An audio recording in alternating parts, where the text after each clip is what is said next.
Hello there. I am sat in the ever surreal but very apt surroundings of Bible Society's Galilee room, and joined with me is the wonderful Jo Sheringham, who is author of the fantastic Jonah and the Bony-Finned Asteroid fish. Jo, thank you very much for joining us. It's fine. First things first, I've got to ask, where did you get the inspiration and the idea of a retelling of Jonah in a sci-fi setting? Right, okay, yeah, it does seem a bit odd at first, I suppose. In one sense, it became quite obvious. I'd already done a book a while ago when I'd taken the story of Daniel and I'd reset that in a completely different context. So having done that once, I thought, oh, well, where could we do this again? So I'd got the story of Jonah and sort of been reading it through several times and been thinking about this. And then it seemed quite obvious. Jonah, basically, he runs away and he gets on a ship. So thinking, okay, ship, let's just change the context. The first thing that comes to mind is a spaceship. So, and then from there, it just sort of flowed, really. Suddenly you've got a sci-fi setting. Doesn't need to be too serious, but that's the kind of backdrop, and that's how that happened, really.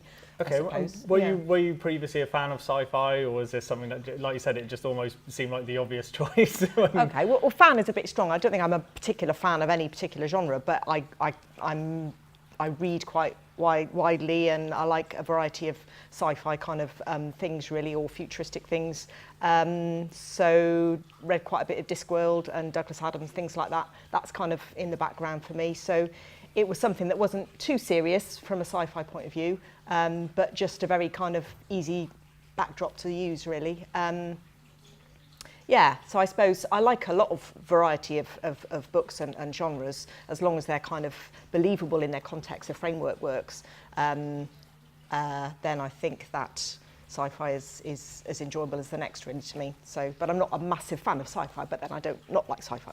Does that make sense? No, it makes perfect sense. You mentioned Douglas Adams. Yeah, I'm a massive fan of Hitchhiker's Guide to the Galaxy. And initially, when we, the publishing team at Bible Society, when we sat down and read some of the extracts, all of us were sort of saying, like, oh, this has got a real sort of Hitchhiker's Guide feel to it, because it's so funny. It's brilliant to actually have some Christian literature that's clearly got humour in it. Yeah. I mean, do you, as an author and as someone who obviously reads a lot of Christian literature, do you think that sometimes people have a misinterpretation that it tends to be quite stuffy, quite serious, and sometimes, let's be honest, sometimes it can be a bit boring?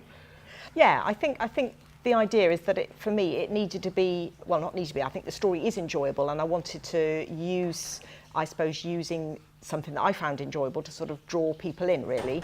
And for me, I'm writing a novel. I'm not writing a theological academic book at all. It's a story, it's a novel, and its purpose is to, be entertaining at the end of the day. So it needed to be something that's going to have a message and a theme to it, but also that's something that's enjoyable to read, that you can read that and think, yeah, that was good, I enjoyed that, that was worth, whatever. Oh, it is, we all think it's a real page turner. I mean, it's not the kind of book you start reading and then put down. You will read the whole thing as soon as you start. Actually, the character of Jonah in this book is quite different, I think, from how a lot of people might imagine Jonah to have been. Oh, I'm interested to know how you came up with that as a sort of concept. This idea of a sort of has-been prophet. He's sort of got an air of cynicism about him, which I thought was I found really appealing, actually. And so I just wondered sort of when it comes to sort of building a character for a novel, you're taking such a well-known character from the Bible. How do you sort of build on that? Well, for me, that's exactly how I saw him, before I started. That's he kind of turns up and that's how I see him. So I didn't have to I didn't feel I was creating a character out of nothing. I felt that's how I saw him.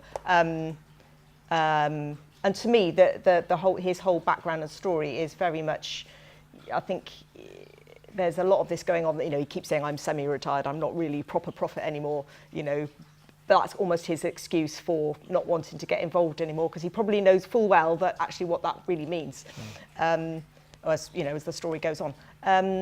So I think it wasn't difficult to see him as a sort of dusty old character, really.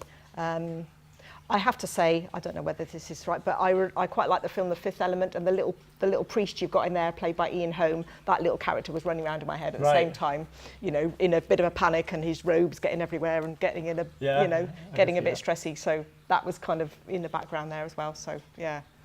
Apart from Jonah, who else would you say is your favourite character from your novel?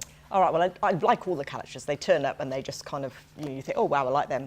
They're good fun. But I think a lot of the smaller characters are quite caricatured in some senses, but that's just to kind of help the humour and help the story.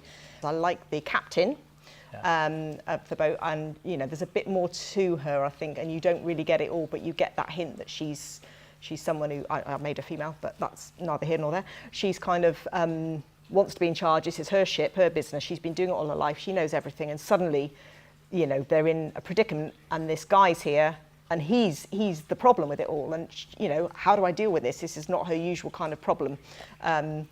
And this weird little prophet's running around, and he's the key to the issue. And she's really doesn't want to be phased, but she is phased. And I think there's a lot of levels going on there, really, about that with her. You mentioned the captain. The captain's probably my favourite character. Yeah. And there's that really, I think it's a brilliant little moment where she's raging at Jonah. Yeah. And he just gets completely transfixed by her eyes. I just thought that was, for me, I think, and that's really, I think that it's that kind of thing that's sometimes missing, because it humanises these sort of these huge characters that we all know so well, or know so well from a sort of biblical sense. Yeah. And it's those little moments that I think really adds that extra layer of depth to them. Here he is getting absolutely shouted down, and he just gets lost in her eyes, which I think is a really nice moment. Yeah, good. So one thing that really made us very excited about this is that we think it's got amazing crossover appeal to a secular audience, and obviously at Bible Society we want to encourage people to read the Bible, to read Christian literature and Bible stories as much as possible. Is that something that, when writing it, was that actually something you were trying to do, or was that just a byproduct of the way you've written it? I don't think I was very, very deliberately, consciously trying to do that, but I think that's part of, if I say part of who I am, that sounds a bit pompous. I think what I would want to do as a person anyway.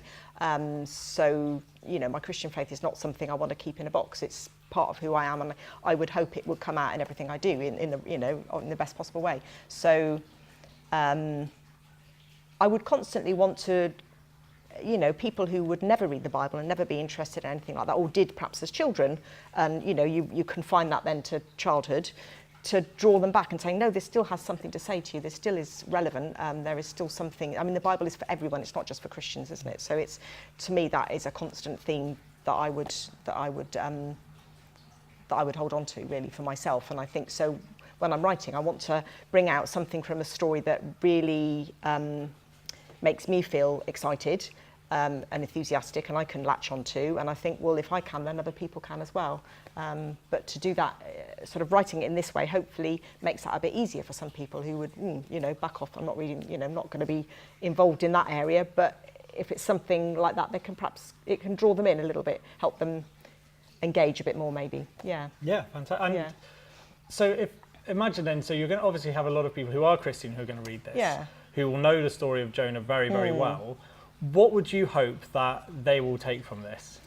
Okay, yeah. I imagine there'll be quite a few people who won't be entirely comfortable with it. Mainly they might not like the sci-fi kind of genre, or they might not like that, you've changed things. Well, I don't feel I've changed things. I feel what I take is the bare bones of the story and just dressed it up in different clothes, So they may come in dressed differently, but underneath it all is the same story and the same themes. We've actually got the GMB translation of Jonah and the Big Fish in there as well, for people to do that comparison as well. Yeah.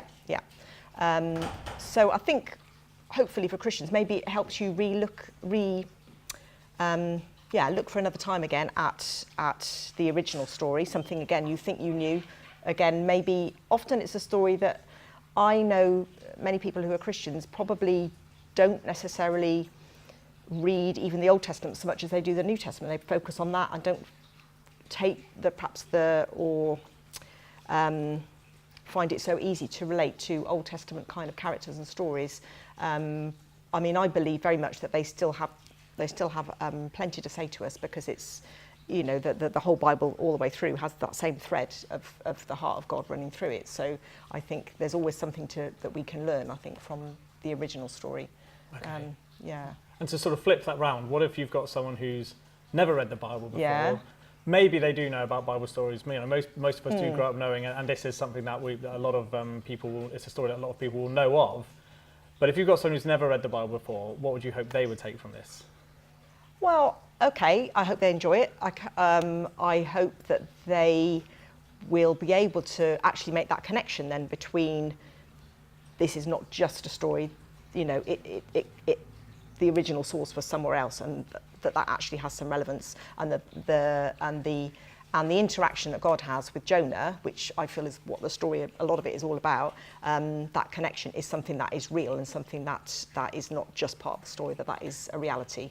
Do you hope it might encourage people to maybe look into other Bible stories and maybe yeah, I mean, that would be ideal, especially if you said you've got the Good News version of that in the book.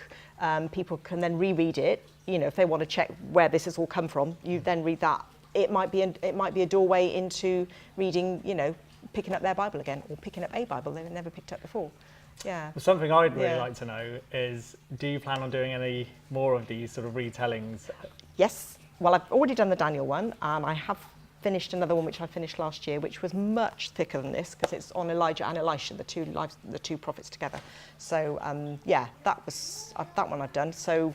Oh, is that still in a sci-fi setting as well? Or no, not not sci-fi. It's always going to be sci-fi. No, not at all. No, that's